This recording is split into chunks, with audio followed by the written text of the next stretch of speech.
Babangon sa makabayang serbisyo publiko. Ugnayan ng Radyo Pilipinas World Service sa iba't ibang embahada ng Pilipinas upang maghatid ng impormasyon at kaalaman sa mga kalagayan ng ating mga kapwa Pinoy na naninirahan at nagtatrabaho sa iba't ibang panig ng mundo. Babangon sa makabayang serbisyo publiko para sa isang makabayang serbisyo publiko para sa overseas Filipino workers. Babangon sa makabayang serbisyo publiko kasama si Ray Sampang dito sa Radyo Pilipinas World Service. Magandang araw sa ating mga taga-subaybay dito sa Radyo Pilipinas World Service. Ito po ang programang Babangon sa makabayang serbisyo publiko. Sa ngalan ng ating kasamang si Ray Sampang, ako po muna muli ang makakasama nyo po dito sa ating programa. Ako po ang inyong lingkod, Steph Vicente. Kasama nyo po sa halos o minsan lumalagpas sa 30 minutong diskusyon patungkol sa mga serbisyo iniaalok ng ating mga Philippine Foreign Service Post.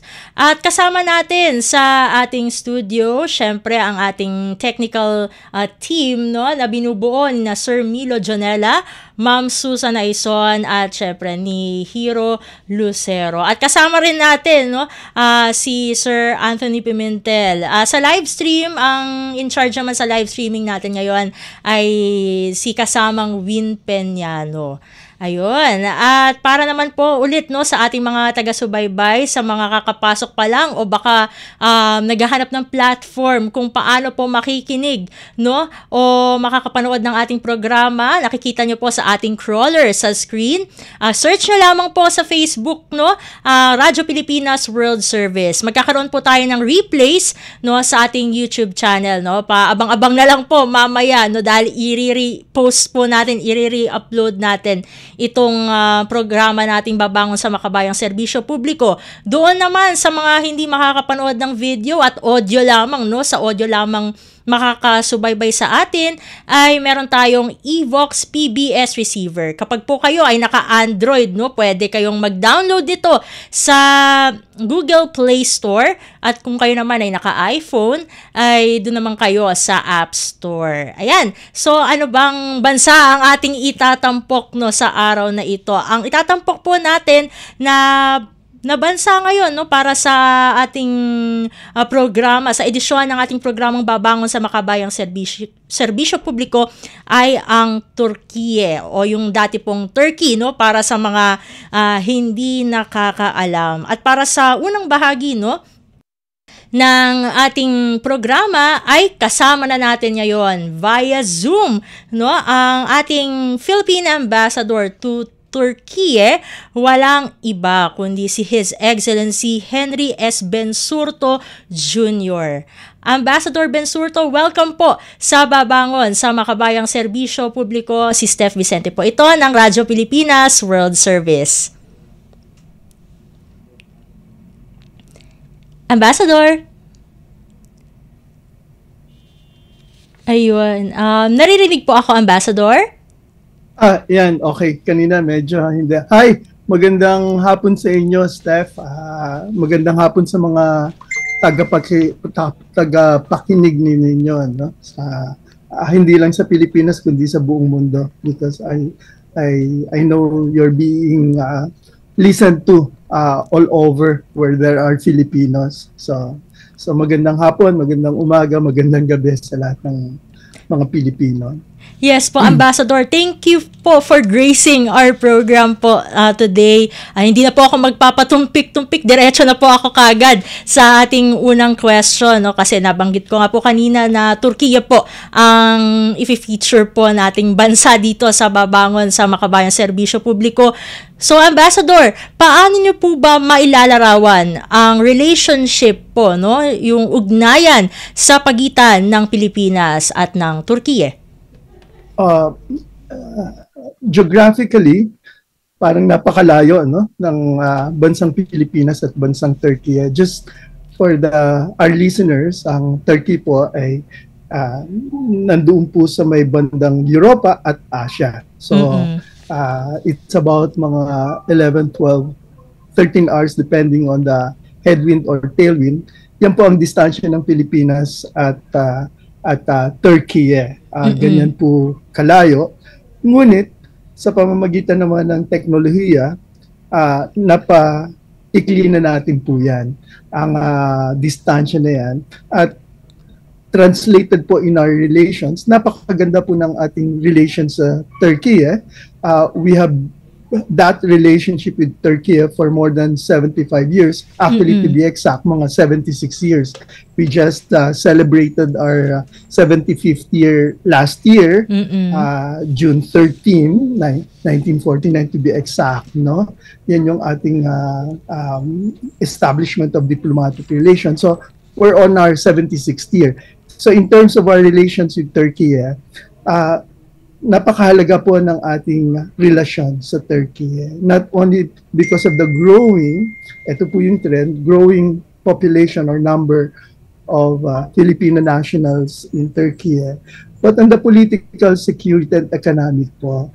Because you have to understand, Turkey po is strategically located in the Eurasian region, connecting both Europe and Asia. Meron po tayong mga mahalagang relasyon sa kanila in terms of defense also.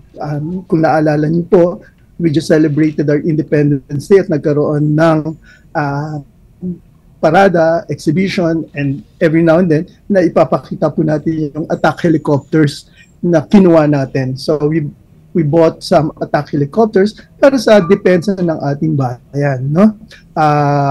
At the same time, ang relationship po natin in terms of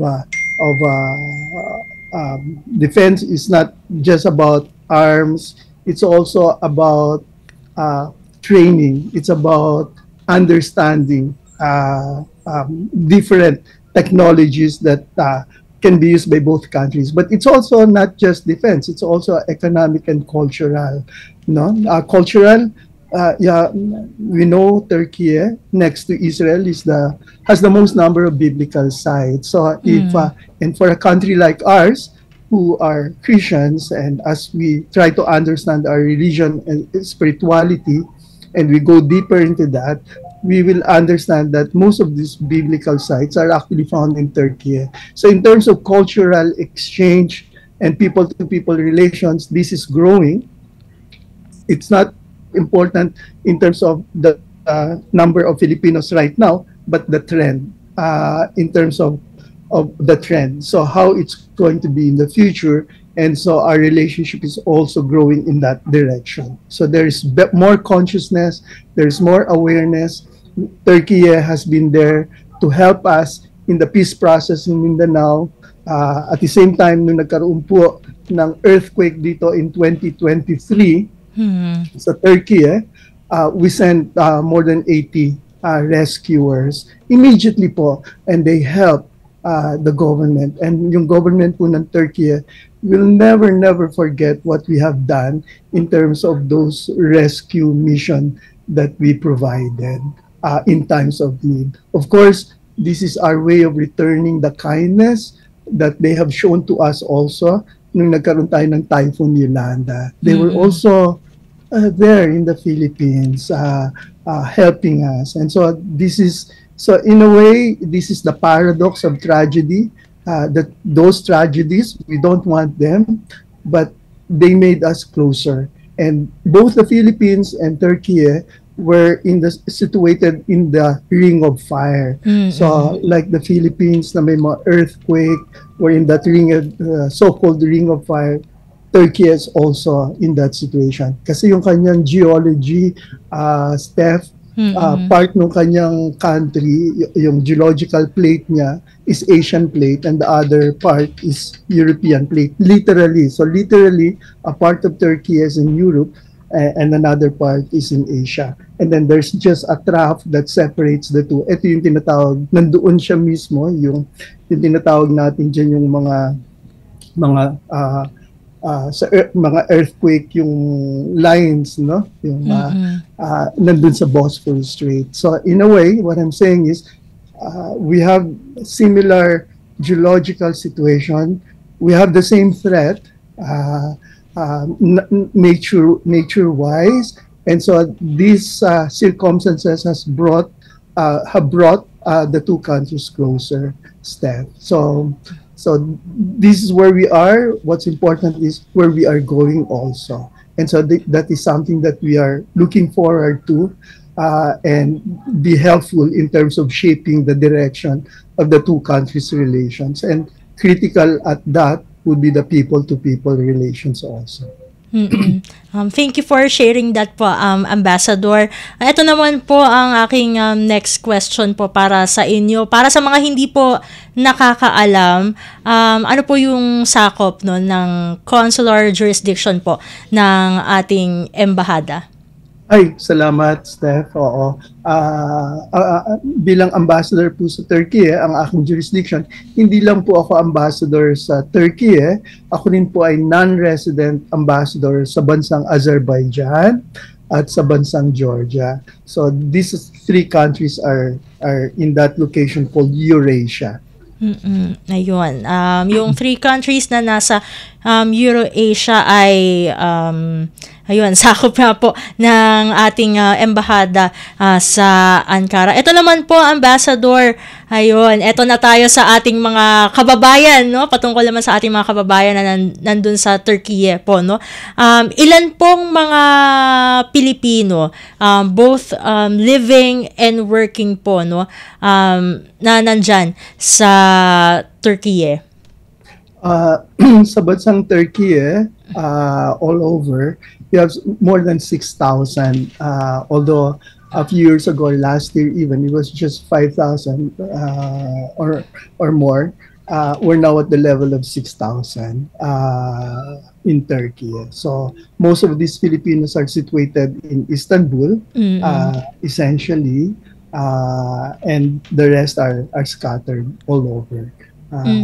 In Ankara and also down south, also in Izmir, there's also a number of Filipinos there. So altogether, mga 6,000 staff. 6,000. Sa mga itong mga Pilipino na nandun po no sa Turkey, saan po ba silang larangan no na namamayagpag, at least for the OFWs po? Oo.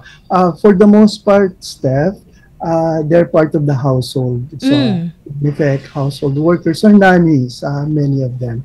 So, siguro a large percentage, I would even say mga 90%, 85 to 90% are in that situations. Others are settling as resident already through intermarriage, have become permanent resident and decided to settle permanently here. But for the most part, those who are on a contractual, as you mentioned the term OFW, for the most part, they serve in the household as nannies.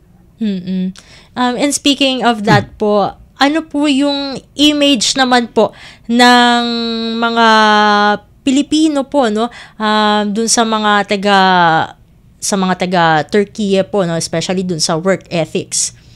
Nako, napakaganda. And literally, I would say, and I would express our gratitude to our kababayan who are in that situation. They really are the ambassadors.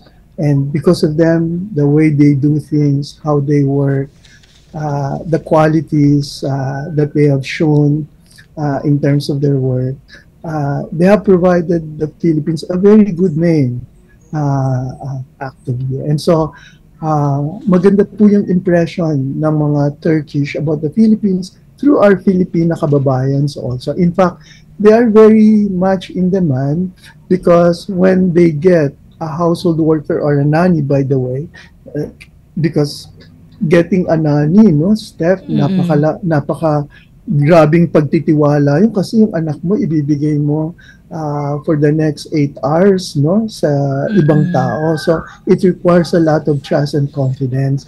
So that trust and confidence, there's a lot in terms of the Filipinos, and not only because of a Filipina being able to look after, take care, and the way they take care, by the way, of their the children, no, and the babies, they're like mothers.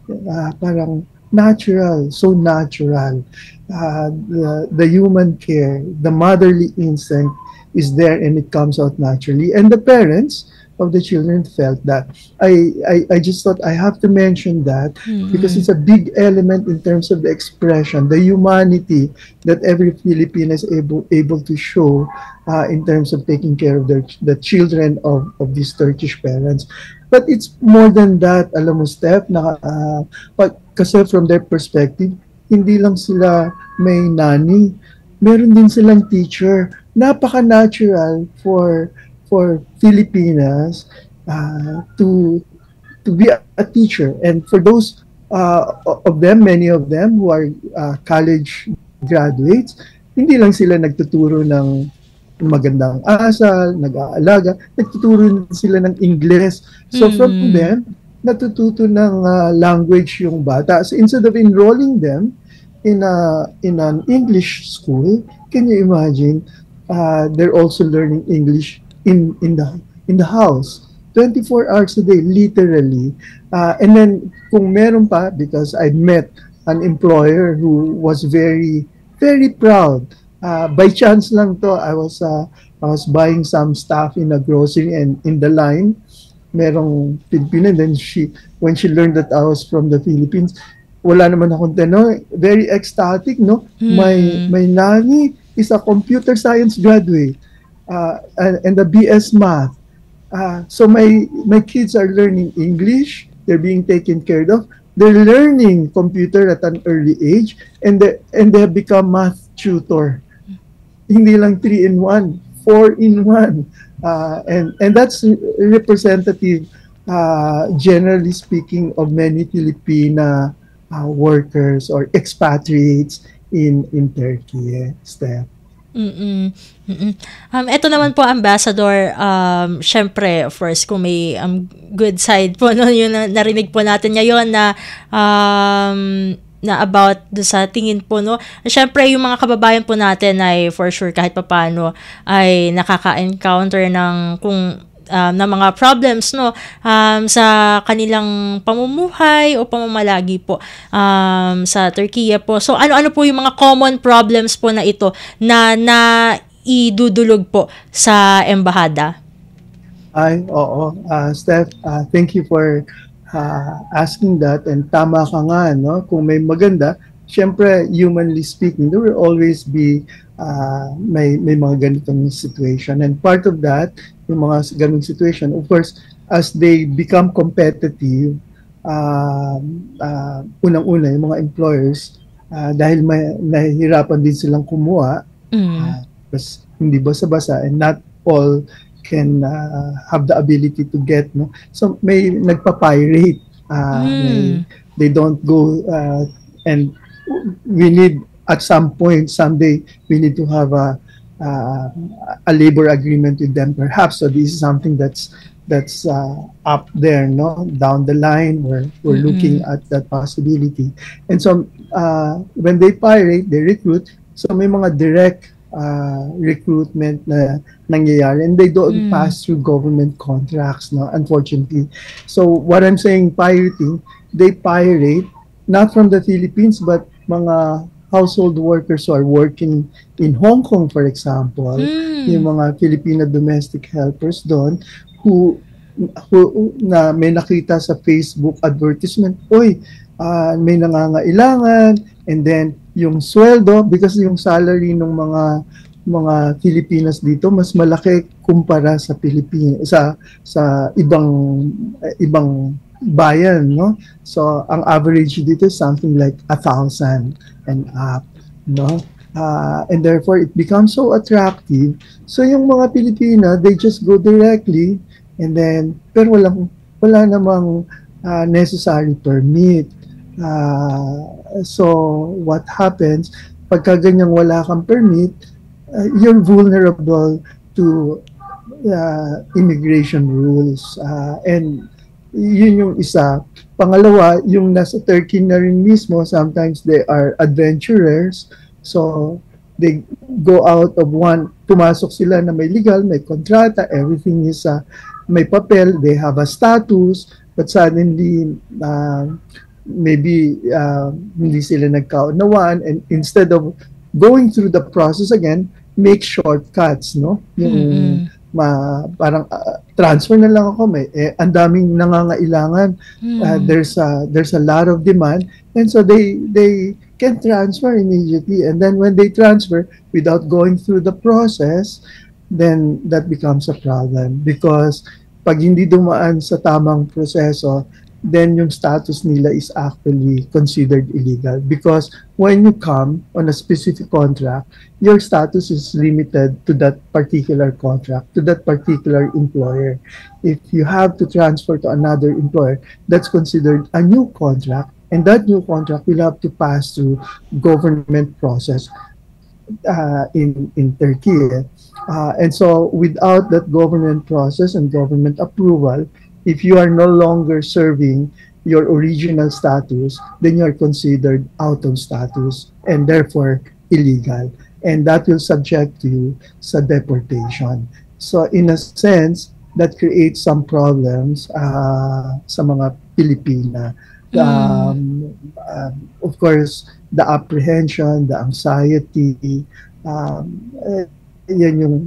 that's what it creates. So, but at any rate, the Philippine Embassy, together, by the way, I wish to emphasize yung ating pong Consulate General sa Istanbul. So, we're working as partners, and yung ating labor attaché o yung DMW, Department of Migrant Workers, although hindi nakabase rito, nakabase po sila sa Lebanon, but we make sure that we are constantly in touch, and also the OWA representatives there. So altogether, all of these agencies, offices, we work together under one country team approach, and I'm so grateful to all of them for being cooperative, for being team players, because we have one purpose, and that one purpose is really to help our Filipino kababayans na nasa ganitong sitwasyon. So we're open. We try our best to be able to extend help to all of them. Thank you, Steph. Ambassador, matanong ko lang po, dito sa mga example po, yung mga nahuli po, no? Meron po bang sineshelter po, no, ang embahada na mga Pilipinong naiipit sa ganitong sitwasyon? Sa ngayon, Steph, wala naman tayong halfway house na katulad ng meron sila sa Middle East. For several reasons. For one reason, yung magnitude na nasa ganyang sitwasyon is not in the same magnitude that they have sa Middle East, mababa kumpara doon. And therefore, but at some point, whether mababa or not, it doesn't matter. At some point, this is something that we are in constant conversation with our Department of Migrant Workers and OWA. So this is something that we're working together. So in the near future, we will have our labor attaché already here in Turkey and Ankara, and with that, we'll follow the halfway house. But going back to that point, wala pang naman tayo sa ganyang sitwasyon, because sabi ko nga, hindi lang sa maliit, kundi ngayon, once they are apprehended, let's say apprehended or nag-stow away, nag-run away sila, for those who are arrested, immediate naman yung deportation. So they have 30 days. Unlike in other countries, they stay ng matagal. They're detained for longer than necessary. At least here, we don't have that situation. Hindi naman din kaagad dinideport. Ang first alternative is yung voluntary deportation. So they're given that voluntary deportation, and then if they have contracts naman, for the most part, yung kanilang pabalik, sinasagot naman ng employer. Kung hindi naman, of course, tayo naman sa embahada, together with the MW and OWA, we don't discriminate whether you're illegal or non-illegal. It doesn't matter. Kung wala kang pabalik, then we try to be helpful in that respect. And so far, okay naman. Everybody who needs to be home or wanted to be home, na naalagaan naman na po natin. So, but sabi ko nga, despite that, in my conversation with the labor attaché, this is something that they will put in place eventually. Although the demand for that is not yet there. Pero hindi lang naman tirahan ang halfway house because from my perspective, we can use that facility for retraining, for reskilling. So it gives you a lot of opportunities to give more options and alternatives for Filipinas. So we can be creative in that respect, and we want to be creative in that respect, Steph. Ito naman po, Ambassador, no? Bago ko po kayo hingan ng final message, meron po bang mga activities po, no, na dapat abangan ang ating mga kababayan dyan sa Turkey, no? Kasi ngayon ay August. So meron pa po bang mga dapat abangan for the rest of the year? Yes. Thank you for that question, Steph. And if I may explain a little bit lang, for us to be able to work together and with the right focus in terms of the OFWs and our relations, we need to have a certain direction, a policy direction. So we anchor our policy direction from the President's Bagong Pilipino, Bagong Pilipinas. No? So that is our starting point. And from that starting point, because it has certain principles, we try to operationalize it at the level where they are no longer abstract concepts but doable projects. So to operationalize yung concept ng Bagong Pilipino, here in Turkey, we follow a certain, pardon me for lack of a better term, certain ideological focus to help us, to give us direction. And we call that ideological focus to operationalize Bagong Pilipino. Yung pong tinatawag namin na spark, connect, empower. Ito pong action verbs na spark, connect, empower, it simply means sparking love and passion about heritage, about our Filipino heritage and culture. And the whole idea, by sparking that love and passion to our culture, we will be able to connect Filipinos with other Filipinos, Filipinos overseas with Filipinos in the archipelago. So this is the connecting part, because you can only connect effectively with others when you are certain about your identity, when you have a sense of purpose. And when you are able to connect, it creates a synergy, and that synergy is the empowerment. So when you have that synergy, then you are able to empower yung mga Filipino individually and also collectively. In this context, we're able to help in terms of nation building beyond borders, because from our perspective, the term Filipino applies not just to the archipelagic Filipinos in the Philippine archipelago, but the entire diaspora. But not just the entire diaspora, but also those who eventually become dual citizens, permanent residents, and citizens, and their offspring. So we try to connect all of these generations of Filipinos together in the context, not in terms of the political society only, but also in terms of blood relationship. No matter how little or how much your Filipino blood, we consider you as a Filipino and part of that community. The whole idea, Steph, is to harness these resources so that these resources could be tapped and used in terms of nation building. And when you look at the diaspora, a growing number, not only in terms of the contract workers, but also the entirety of that nation. Just imagine the possibilities. And so that's what this is all about. And critical, by the way, Steph, in that respect, is the idea of governance. For us to be able to spark that love and passion, we must feel the Filipinos overseas the love and care of the government. And so it means for us good governance. But for us, good governance is not an abstract concept. It's something that we try to do on a daily basis. We try to reflect and operationalize in terms of the services that we do. Ordinary, routinary, but also in major projects. So the routinary, whenever there's somebody who applies a passport efficiently, we try to be as efficient as possible. When there's somebody who asks for a civil registry, etc., yung mga routine, we try to do this to the best of our ability. But beyond that, we try, sorry, naaching ako. It's all right. It's all right. Sorry. So just to complete that, we have major projects.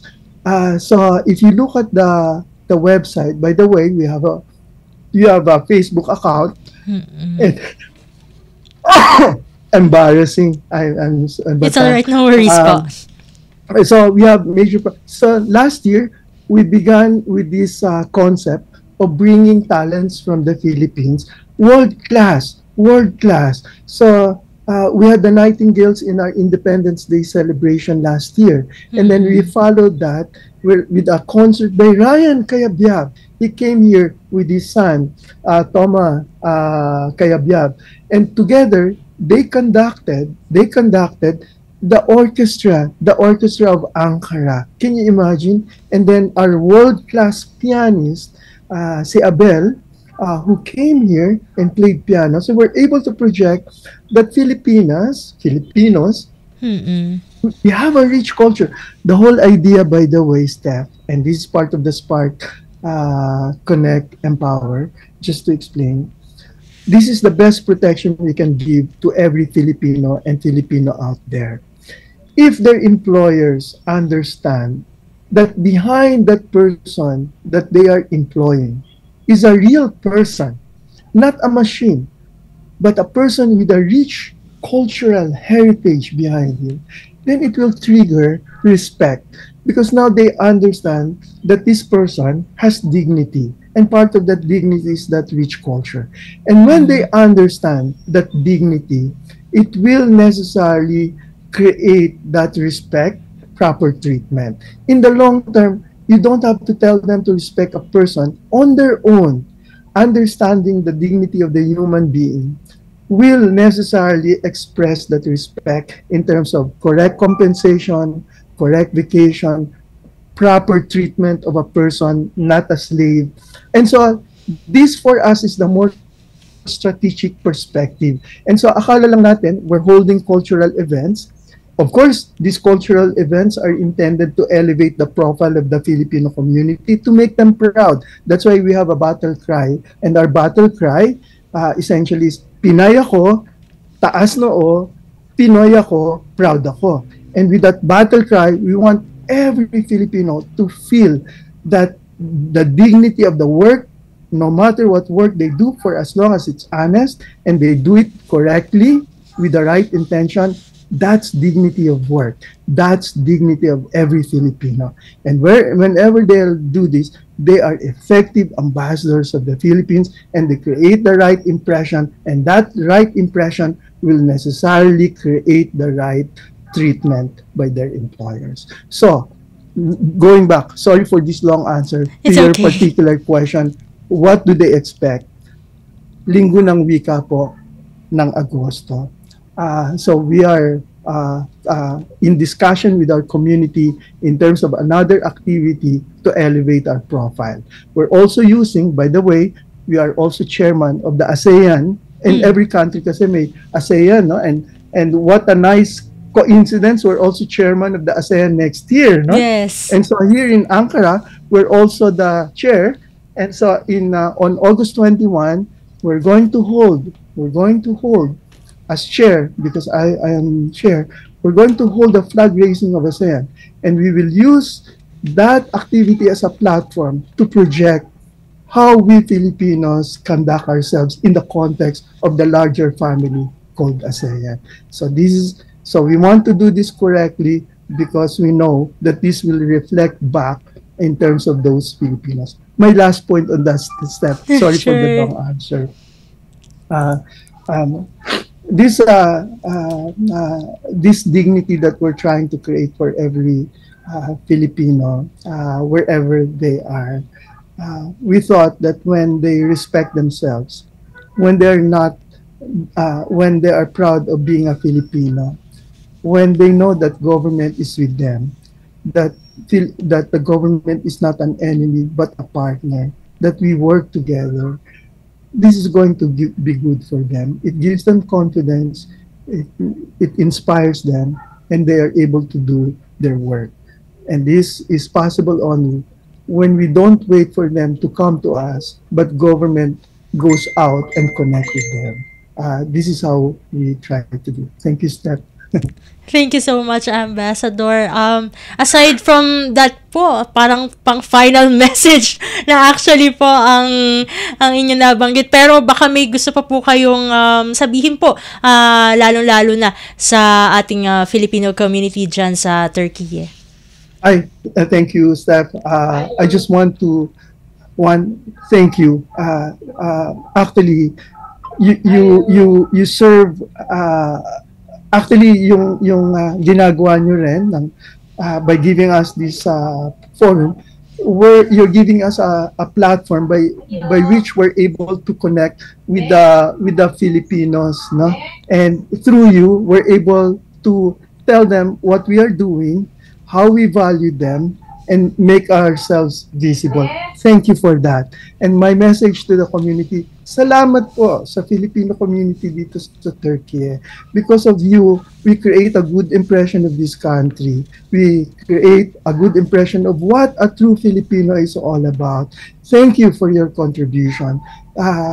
We want you to know that you're doing more than what you thought or you think you are doing. You're doing something great for our country. And for that alone, maraming salamat po. And on our part as government, please visit us on our Facebook.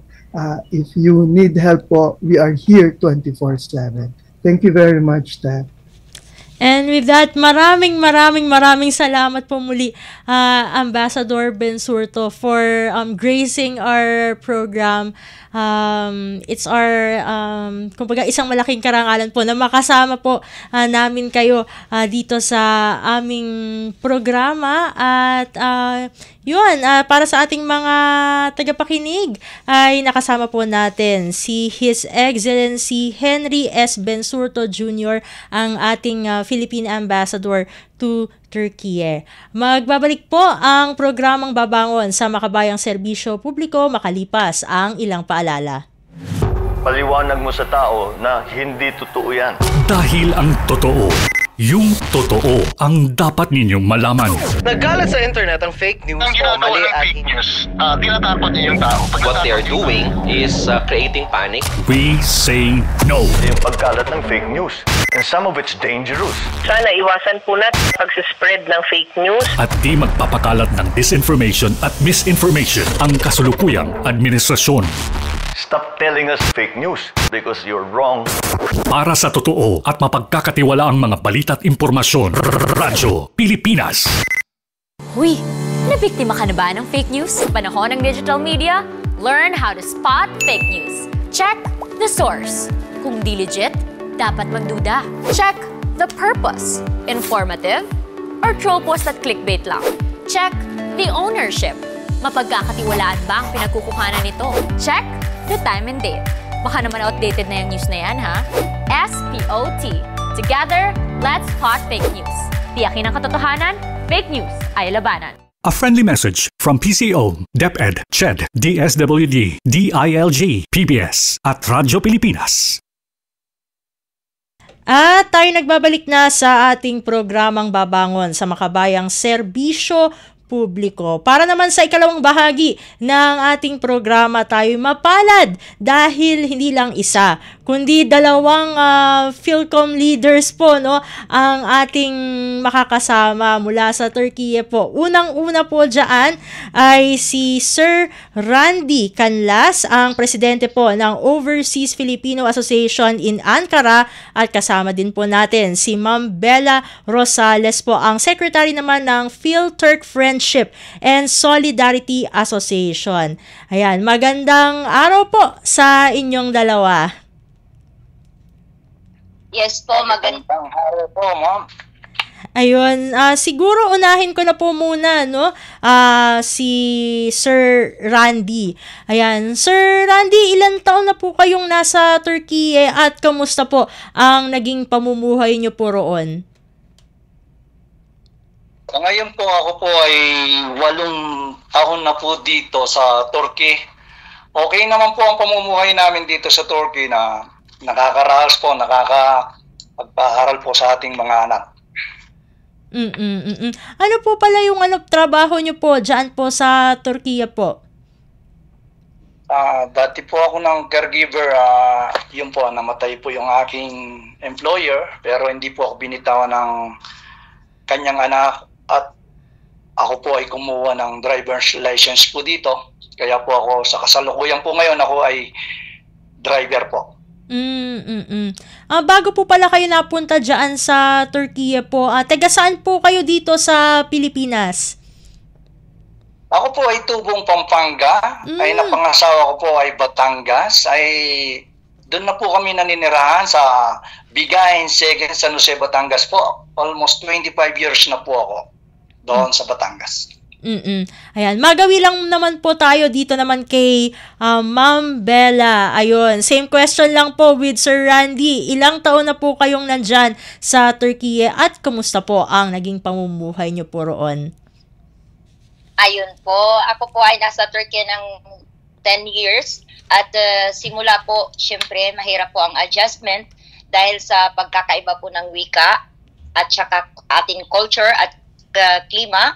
At ngunit sa pagtagal, paglipas ng taon, natututunan po nating mahalin yung lugar at mga tao dito. At unti-unti rin nagiging maayos ang ating pamumuhay dahil sa tiyaga, dasal at suporta ng kapwa Pilipino.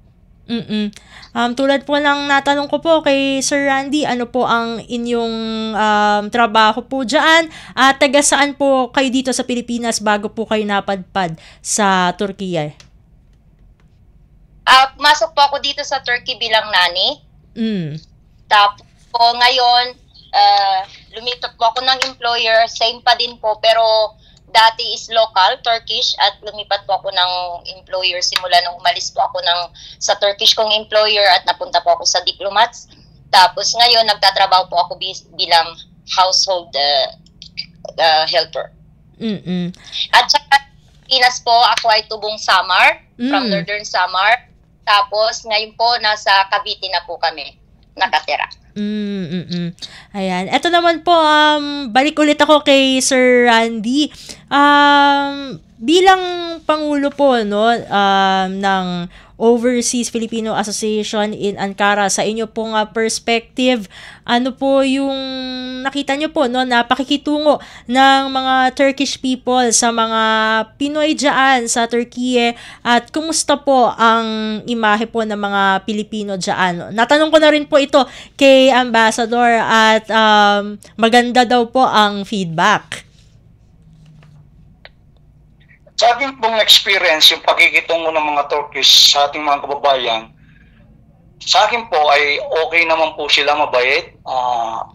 Basta't po, wag mo lang silang, yung kanilang, yung kagustuhan nila, wag mo lang silang, kumbaga, suyawin ba, yung kumbaga, parang kanilang mga imahe, mayroon silang mga hindi nila gusto, gaya ng mga masyado silang sensitive. Ultimong pagsakay mo lang sa mga dulmos, sa mga bus, pag nagkukwentuhan ng ating mga kababayan, ayaw nila yung ingay.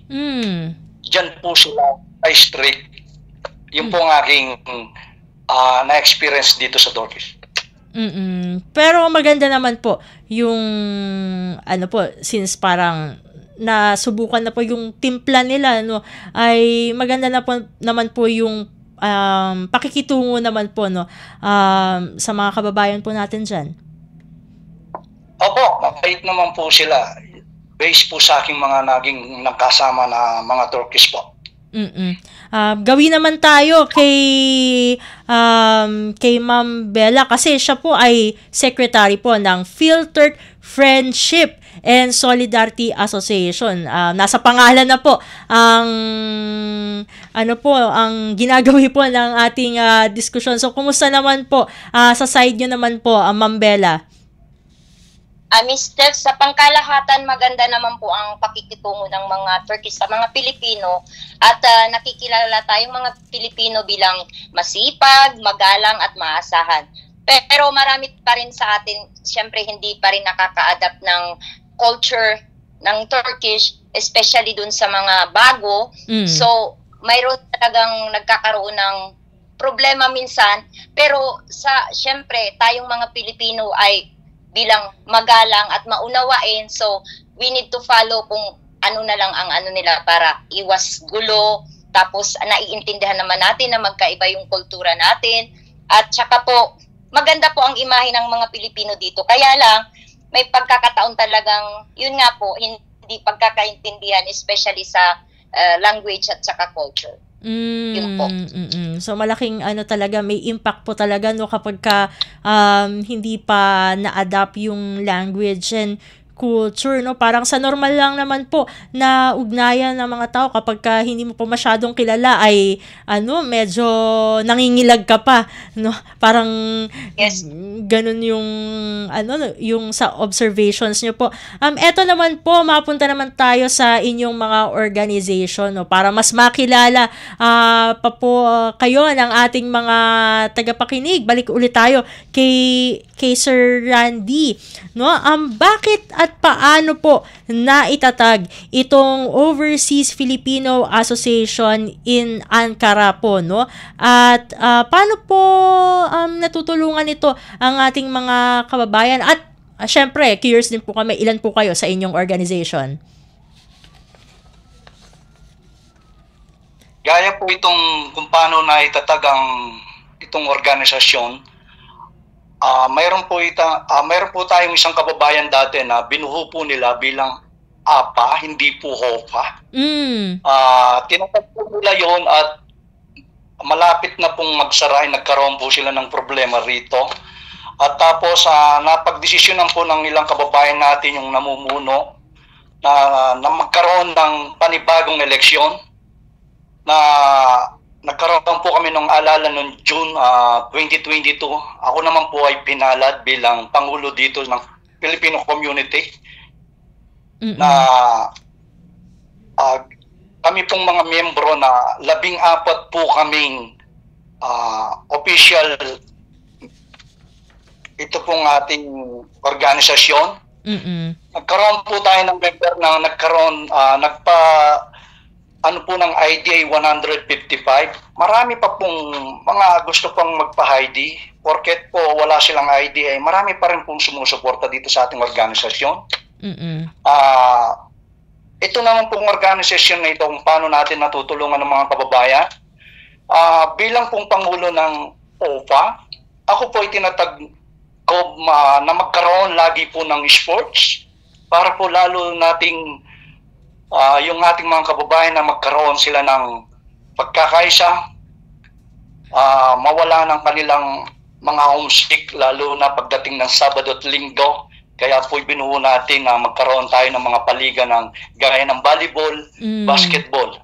At ito po ay gusto natin na magkakaroon sila ng unite ang ating mga kababayan po dito. It's good to know po na through sports ay maganda yung nagiging ugnayan ng ating mga kababayan dyan sa Turkey. Ito naman po, sa side naman po ni Ma'am Bella, tulad ng natanong ko po kay Sir Randy, paano at bakit po itinatag ito namang pong Filtered Friendship and Solidarity Association, ilan na po yung inyong members at paano po natutulungan ng inyong organization ang ating mga kababayan na nandyan sa Turkey? Yes po, Mrs. Steph, thank you. Naitatag po itong organization po upang magkaisa ang mga Pilipino dito sa Turkey at matugunan ang ating mga pangangailangan ng ating komunidad, especially po sa ating mga kababayan na minsan yung minsan na lang silang lumabas pag day off, at least nagkakaroon sila ng kasiyahan or na ano po ba sila, na may pagkakalibangan, halimbawa mula sa legal na tulong, moral support, at saka sa mga cultural activities. At sa kasalukuyan po, kasi para last year lang po kami, bago lang po tong organization namin. So mayroon lang kaming kaunti pa lang na members, pero hindi naman po ibig sabihin na once na you are member, hindi ka na, ang iba hindi na po pwedeng magpa-member kasi ang iba nga walang papel, ganyan po. So ang iba po, ano naman po sila sa support ng organization. Kumbaga, may papel man o wala, ay pwedeng dumulog po. Welcome po. Yes. It's good to know po na very inclusive po, no, ang inyong organization. At bukod dun sa mga nababanggit niya, yung walang papel, ganyan, balik ulit po tayo kay Sir Randy. Sir Randy, ano naman po yung mga idinudulog po sa inyo bilang kayo po ang presidente ng Overseas Filipino Association in Ankara? Ano po yung mga common problems po na na-encounter ng inyong members na kumbaga inilalapit po sa inyo? Gaya po yung sinabi ni Sis Bella, marami pong suliranin ng mga kababayan natin dito. Marami akong na-encounter na kanilang sinusumbong sa akin, na gaya ng minsan may na-encounter tayong isang kababayan natin na binugbog. Tapos yung iba, ayaw bigay ang kanilang sweldo, delay. Yung iba naman, ayaw pahawakan ng passport. Yun po yung ating kagad natin binibigyan ng aksyon. Dahil po ako bilang presidente ng UFA, ako'y kagad tumatawag sa embahada sa atin dito sa Ankara, gaya ng ating si Mrs. Ma'am Helen, ATN. Pagtawag ko sa kanila ay kagad na natatawagan nila ang kanilang employer at madaling sabi urgent, kumbagay natutulungan natin kagad po sila. At isa pa po, yung mula noong 2023 ho, nung tayo po yung mupo, marami po tayong mga kababayan na huhuli, gaya sa city yung mga walang papel. Isa na rin po yan. Marami natin po na natutulungan at minsan nire-report na natin po sa embassy kagad pag may tumawag na sila sa akin, nahuli.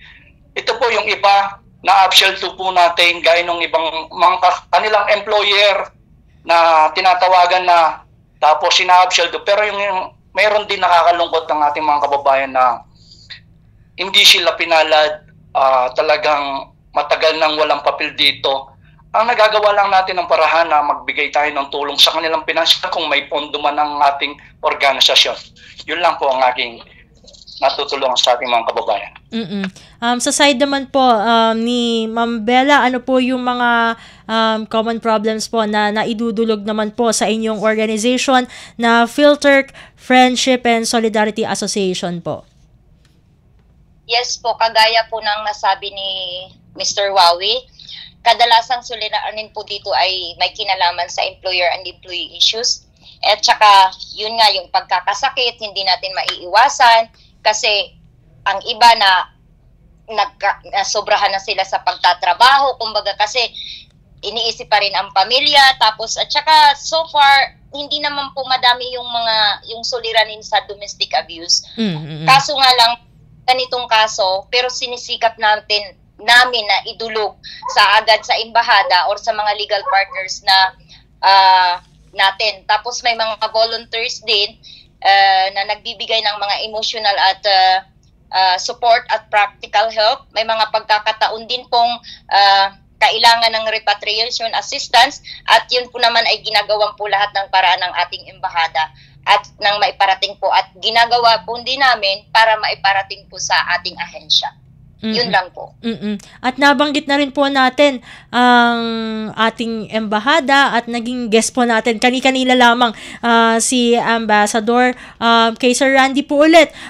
Kumusta naman po ang ugnayan ng embahada natin, no, sa inyong organization? Ano po yung mga madalas na collaboration po, no, sa pagitan ng OFA at ng ating embassy sa Ankara? Ayan po, magandang katanungan po yan, ma'am. Gaya po ang ating mahal na ambasador na si Henry S. Bensurto Jr. Siya po ay dumating noong July 9, 2024 po. Mula nung pong siya dumating, ako po ay naging magahan po ang loob ko sa kanya. At tapos, tuwing pong nag-uusap kami, binabalitaan ko po kung anong hinaing ng mga Pilipino, kung anong mga gusto at hindi gusto sa pamamahala ng mga embahada natin. Siya po ay nakikinig. Kaya po ang ating mahal na ambasador na si Henry Bensurto, napaka makamasa po, talagang makapilipino po. Kaya po yung lahat po na nagtatrabaho ngayon sa ating mga embahada, yung collaboration po natin, una po sa lahat, nagkakaroon po kami ng meeting sa mismong loob ng embahada. At pinag-uusapan po namin kung ano ang mga activity na yung mga gagawin namin at ang mga problema ng mga Pinoy po. Ganyan po sila makisama ngayon ang ating mga embahada po.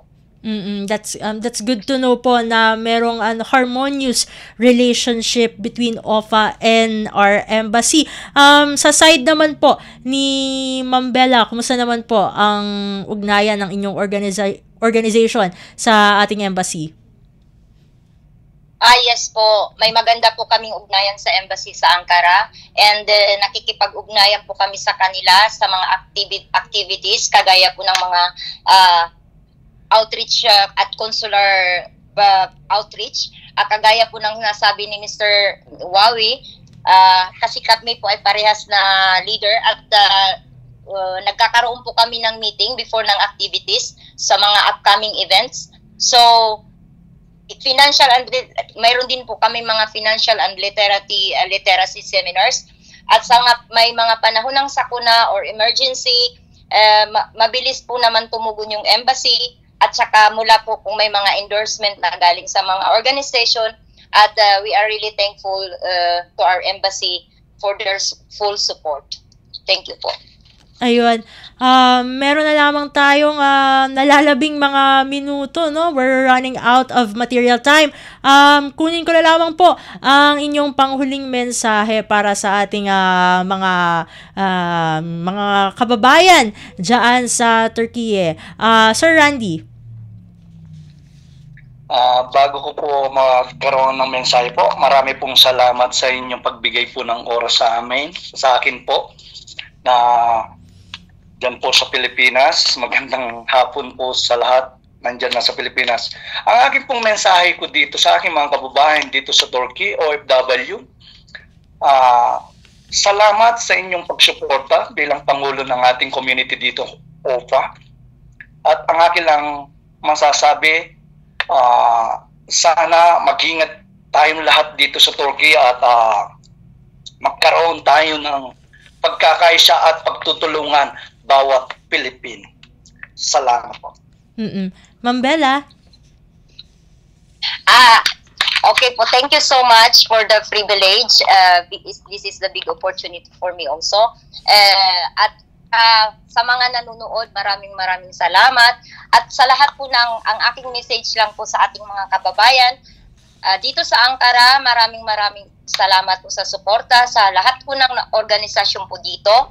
At ipagpatuloy po natin ang pagiging mabuting kinatawan ng ating lahi. At sa kabila po ng mga hamon, at wag tayo mawala ng pag-asa, at magkaisa po tayo, magtulungan, at manatili pong may pananampalataya, at hindi po tayo nag-iisa. May komunidad po tayong handang umalalay at sumuporta. Mabuhay po tayong lahat. Mabuhay ang Pilipino saan man dako ng mundo. Ayun. Maraming salamat, Miss.